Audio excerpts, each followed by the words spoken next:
The year they told me not to come to Thanksgiving, I sat alone on my kitchen floor eating cereal from the box.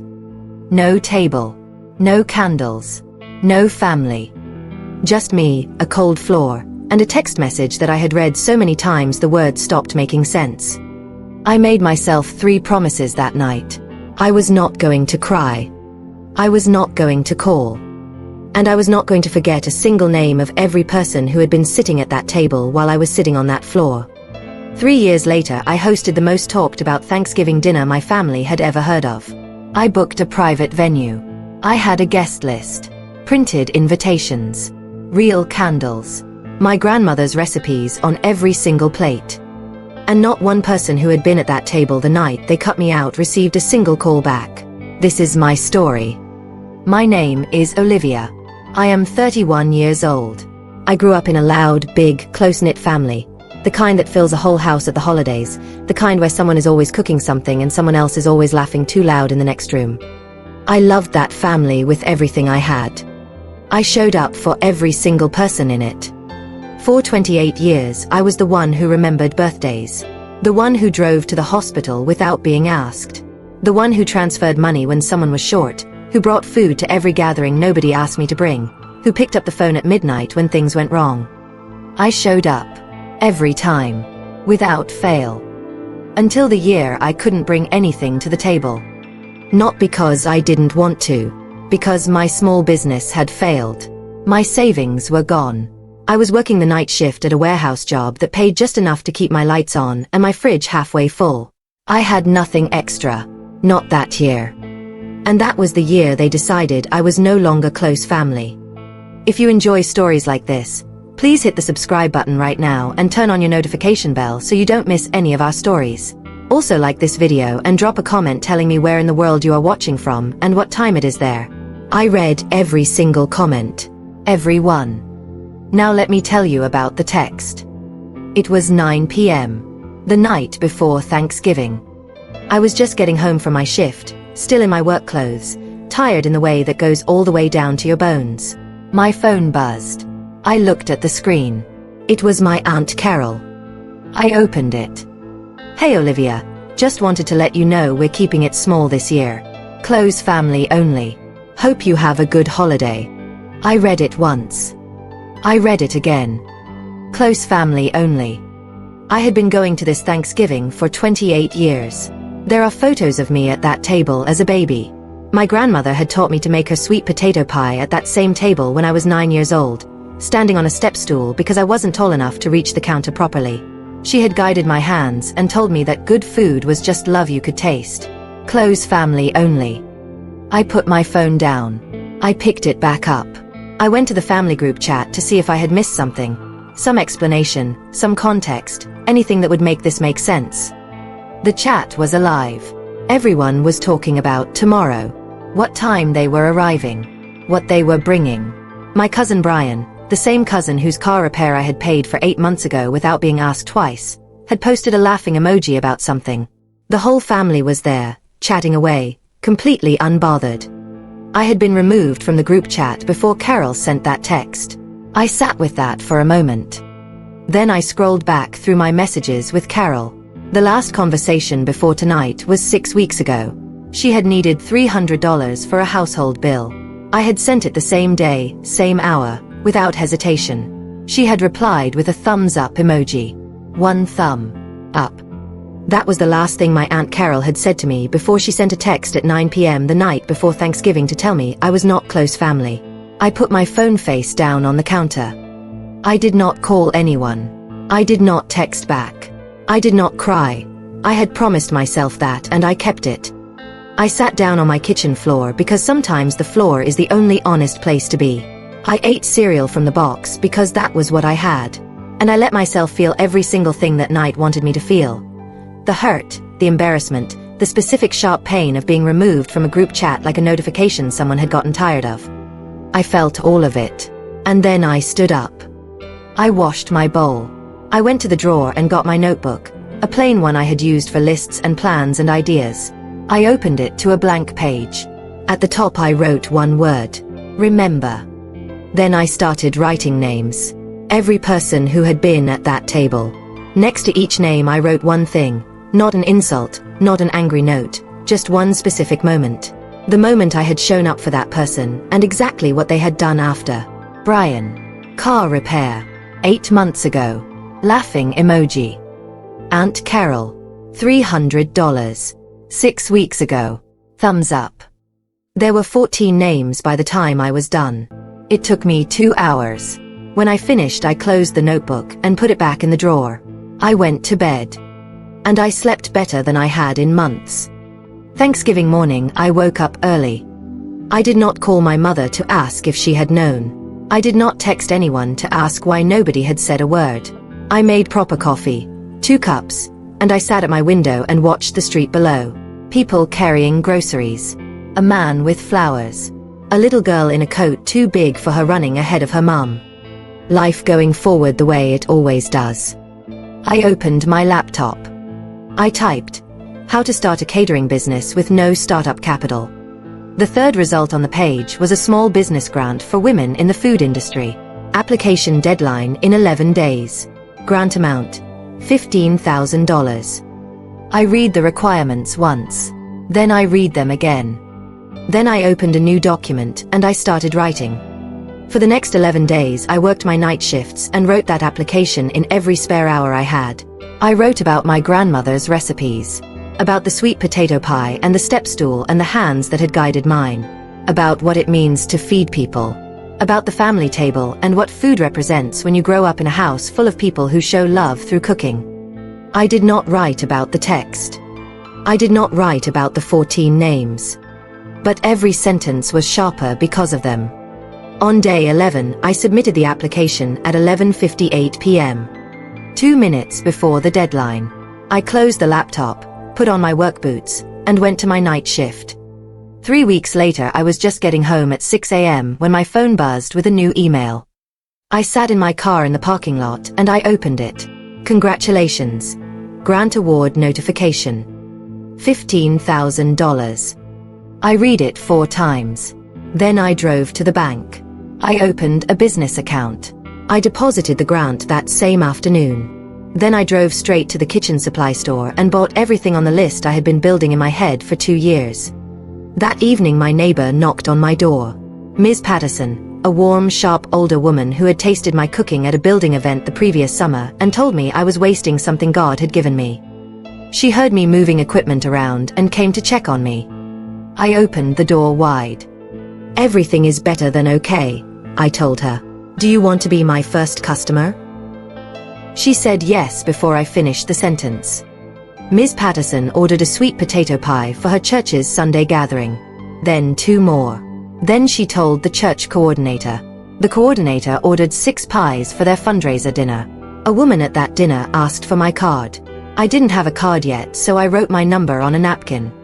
6 weeks later, I had 12 regular customers and a waiting list. I had not told a single member of my family. When Brian texted out of nowhere, "Hey cuz, haven't heard from you in a while. You good?" I thought about the laughing emoji. I thought about the car repair. I typed back, "I'm great, Brian. Really great." I put the phone down and went back to filling my orders. 6 months after the grant, my apartment kitchen was too small. I was filling 30 orders a week. A local community newsletter had written about me. I put down a deposit on a small commercial kitchen space and I hired one person. A young woman named Destiny who showed up early every single day and worked hard and never once asked why I got quiet when certain names appeared on my phone. Then a food blogger posted about my sweet potato pie without being asked. 4,000 likes overnight. By morning I had 60 new inquiries. 1 from a restaurant group.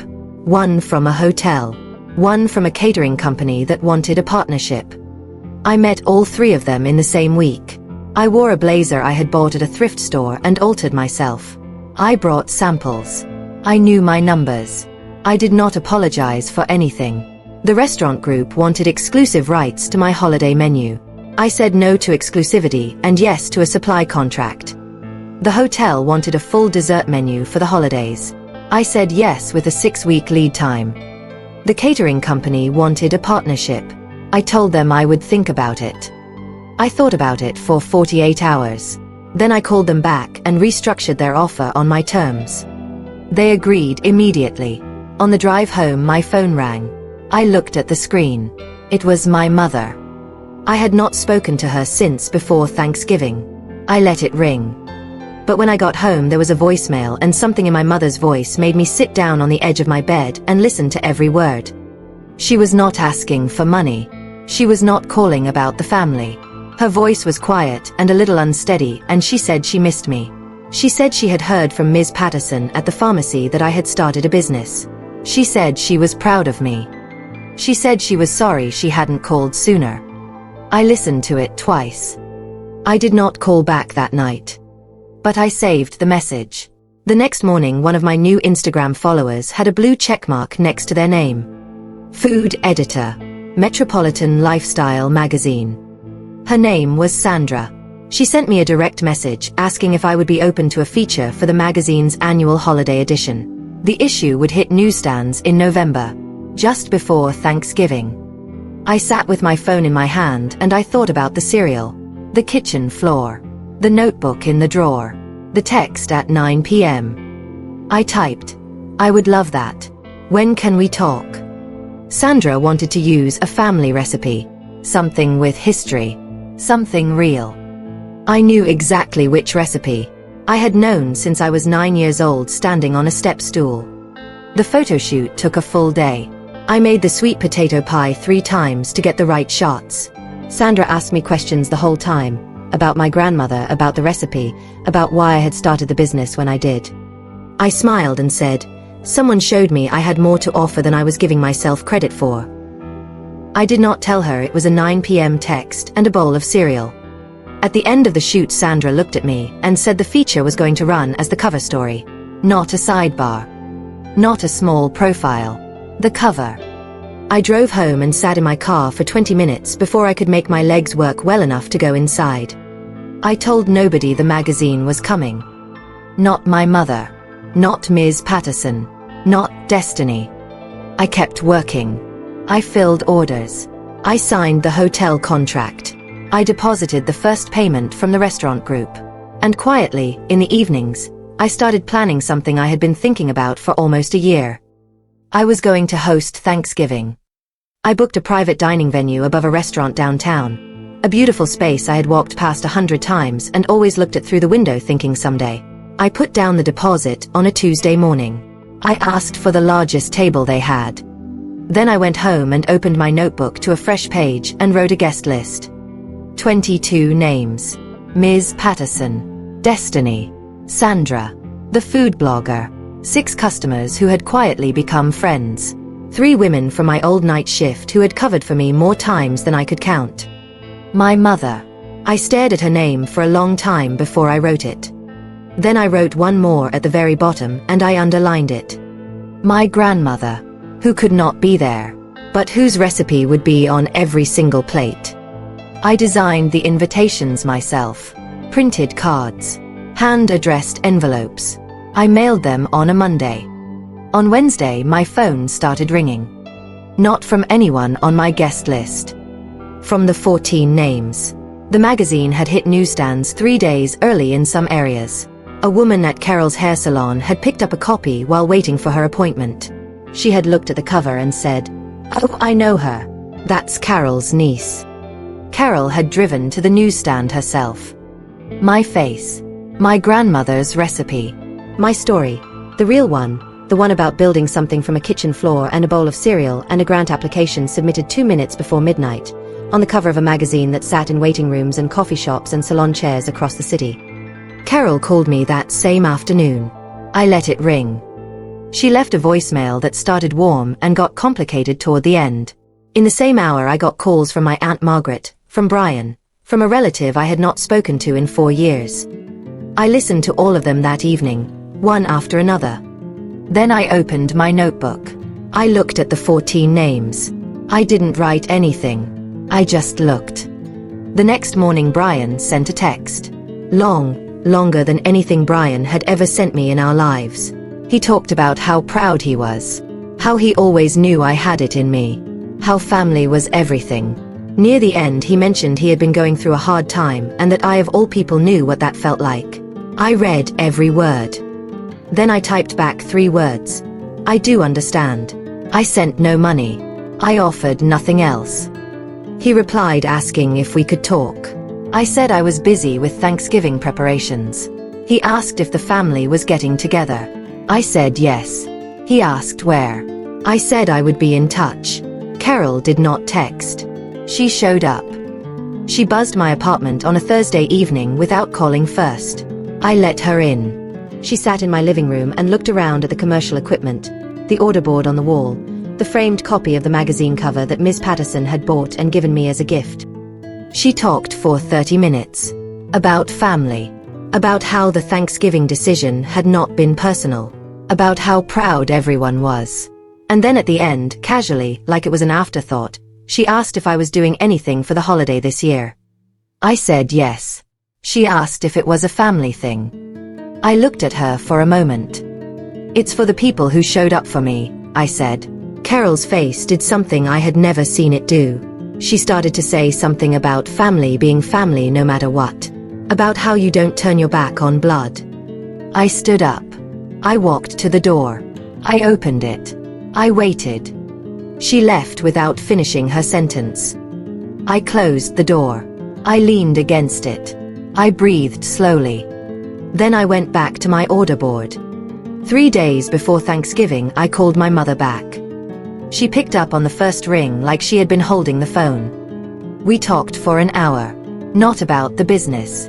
Not about the magazine. About my grandmother. About the sweet potato pie and the step stool and the way she measured nothing and felt everything. My mother cried a little and I let her.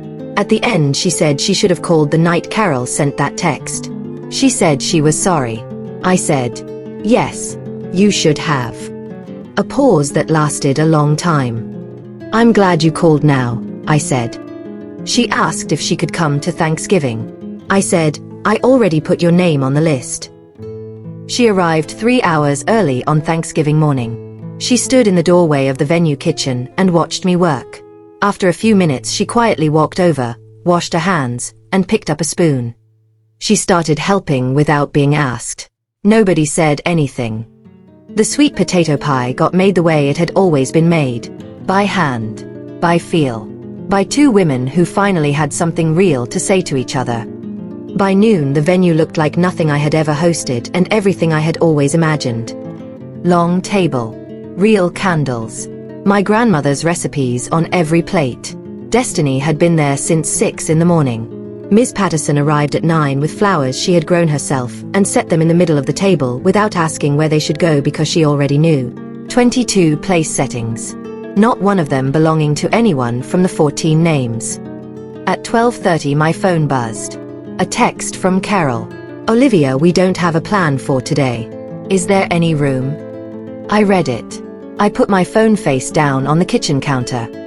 I went back to my guests. Dinner lasted 4 hours. The sweet potato pie came out last, and when it did, Ms. Patterson put her fork down and started to cry. Not sad crying, the other kind, and said it tasted exactly like the version she remembered from 30 years ago, and she didn't know how that was possible. I said, it's the same recipe. It never went anywhere. It was just waiting for the right table. The laughter that filled that room for 4 hours was the kind that only happens when people who actually like each other sit down together. No tension underneath it. No one performing. Just real warmth and real food and real conversation. I looked down the length of that table at every single face. I did not think about the 14 names once. Near the end of dinner, Sandra leaned over quietly and told me that the magazine's parent company had been in touch. A television segment. Nationwide. A holiday cooking feature on a syndicated lifestyle program. They had seen the cover story. They wanted me specifically. I sat very still for a moment. Then I said, tell them yes. The segment filmed in January. 12 minutes. I made the sweet potato pie. I talked about my grandmother. I talked about building something from a single recipe and a grant application and a night shift job and a bowl of cereal on a kitchen floor. I did not mention the text. I did not say any of the 14 names. I did not need to. The segment aired on a Sunday morning. By Sunday afternoon, my Instagram had gained 40,000 followers. My website crashed. Destiny called me laughing and crying at the same time, and I laughed and cried right back. My phone rang all day. Most of the calls were from strangers wanting to place orders. Some were from numbers I recognized. I answered the strangers first. That evening, when the calls had slowed, I sat at my kitchen table with a cup of tea and I opened the notebook. The one with the 14 names. I looked at the list for a long time. Then I turned to a fresh page. I picked up my pen. At the top of the page I wrote one word. Not remember. Release. I called my mother. Not about business. Just to talk. She was watching the segment replay on her tablet and crying, and I listened to her cry and did not tell her to stop. I called Destiny and told her she was getting a raise. She screamed so loud I had to hold the phone away from my ear. I called Ms. Patterson and asked if she wanted to come for dinner on Sunday. Just us. Nothing fancy. Then I took the notebook and I put it in a box. I put the box on the top shelf of my wardrobe. Not thrown away. Not burned. Just put away somewhere it could stay without taking up space in my daily life anymore. The 14 names were not forgotten. They just were no longer the reason for anything. The next morning, a courier knocked on my door with a package I was not expecting. The return address was a law firm. I opened it carefully. Inside was a document and a handwritten note. I recognized the handwriting before I even looked for a name. It was Carol. The document was a formal written apology, witnessed and signed. Not a text. Not a voicemail. A real letter, the kind you only write when you have finally run out of every other option. Carol had written it herself. I could tell from the crossed-out words and the places where the pen had pressed hard into the paper. It was not polished. It was not rehearsed. She wrote about the text. About removing me from the group chat. About the $300 and the thumbs up emoji. About 30 years of taking without seeing. She wrote, I told myself you were fine because it was easier than facing what I was actually doing. You were always okay. It never once occurred to me to ask if you wanted to be more than okay. I am sorry. I don't expect anything from this letter. I just needed you to have it. I read it once. I folded it carefully. I did not call Carol. I did not send a reply. But I did not throw it away. I put it in the box on the top shelf. Next to the notebook. Next to the 14 names. Next to the text that had come in at 9 p.m. the night before a Thanksgiving I had not been invited to. All of it in a box. All of it put away. I made the sweet potato pie that afternoon for no reason except that I wanted to. I ate a piece standing at the kitchen counter the way my grandmother used to. I cut a slice and took it down to Ms. Patterson. Then I went back upstairs. I opened my laptop. I got back to work. The table was mine now. It had always been mine. I had just needed one empty seat and a bowl of cereal and 14 names in a notebook to finally understand that.